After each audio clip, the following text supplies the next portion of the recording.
siapapun yang merasa diri jadi korban, dia bisa melakukan segala upaya hukum, langkah hukum, bahkan minta perlindungan kepada LPSK. Itu kan perlindungan saksi dan korban, itu boleh memohonkan, tapi juga belum tentu LPSK memberikan perlindungan, karena kan Novi kan belum juga melaporkan seseorang.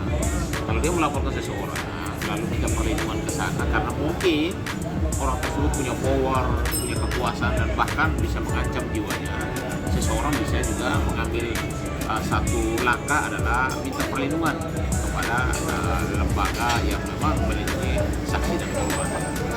Kita juga karena itu juga teman saya, Bang Farhan juga teman saya. Jadi yang berseteru di dalam kasus Agus Salim itu adalah teman-teman saya semua.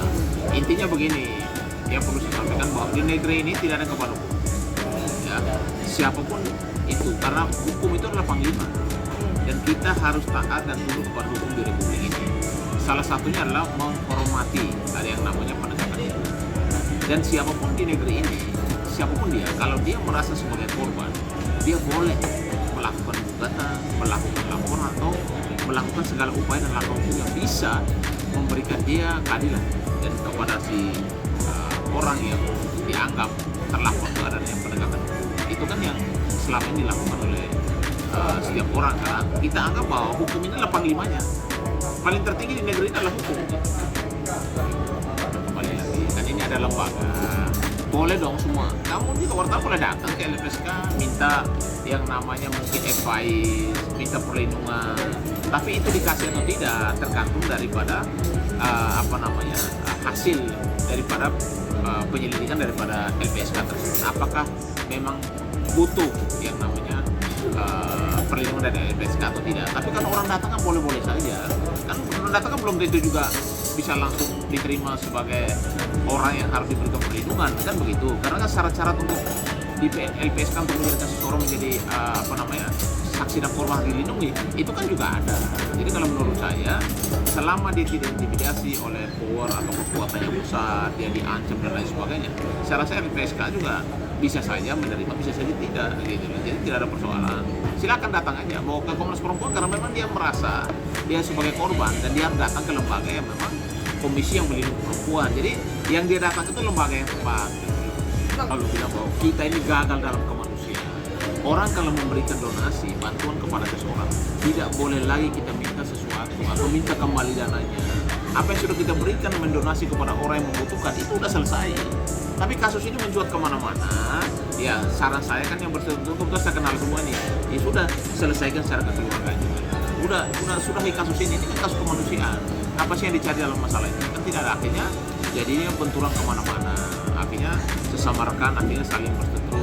Harusnya ada pendonatur, ada donasi dan lain sebagainya. Akhirnya jadi persoalan baru yang muncul, sudah luas kemana-mana. Sudah menurut saya masyarakat juga sudah melihat kasus ini juga seharusnya udah selesailah, cukup sudah. Tapi kalau ada yang merasa jadi korban, ya silakan, kan negara hukum, silakan mengambil segala langkah dan upaya hukum untuk adanya keadilan buat si korban dan adanya penegakan hukum terhadap pelaku atau terduga pelaku.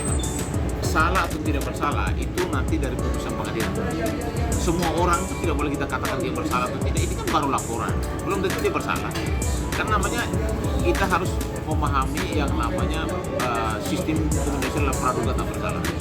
Dan setiap orang yang merasa dirinya butuh perlindungan, ada lembaga di setiap negara namanya LPSK. Tetapi apa LPSK mengakomodir itu atau tidak?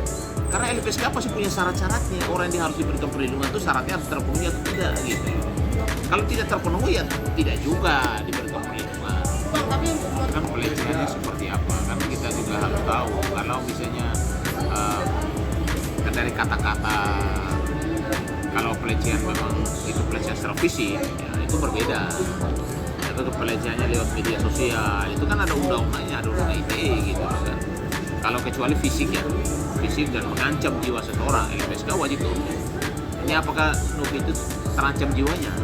Karena ini kan sesuatu yang minta perlindungan itu kan pasti harus ada sesuatu yang mengancam dirinya atau keluarganya gitu. Apakah itu sudah sampai ke tingkat itu? Maka saya bilang LPSK itu satu lembaga negara yang disiapkan untuk melindungi korban dan saksi. Tapi ketika seseorang datang, apakah diakomodir atau tidak, itu kan harus memenuhi syarat-syarat dulu di dalam satu ketentuan di dalam SOP daripada LPSK itu sendiri. Gitu. Berarti kan Kita kembali ke undang-undang ITE ya.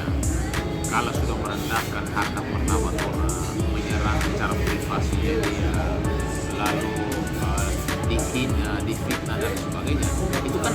pasalnya, ada undang-undangnya, itu pun diuji dulu itu loh. Apakah unsurnya masuk atau tidak gitu. Jadi kalau ada merasa korban silakan melaporkan. Tapi apakah itu ada unsur pidananya atau tidak? Nanti kan dalam proses di kepolisian, di Bareskrim, di bagian Bareskrim bukan di Bareskrim juga, mungkin di Polda, di bagian Krimsus, itu kan boleh nanti akan diteliti lewat ahli. Apa kata-kata ini menjurus ke kata-kata menghina, memfitnah, melecehkan, merendahkan harkat martabat orang atau tidak gitu loh.